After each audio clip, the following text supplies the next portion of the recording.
এই যে হাদি প্রেম করিয়া হইল ভীষণ জ্বালা আমার দয়ালে রে পাইলে গো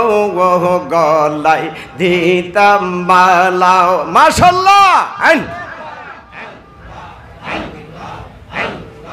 আমি তোমায় ভালোবাসি মন্দ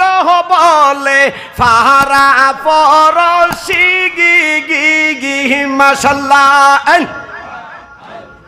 বলক বলক যার যার খুশি বলক বলক যার যার খুশি তুই রাখি তোমার সোহরগুন ও ফহরাদি হইলে গো বাজার তোর মাশাআল্লাহ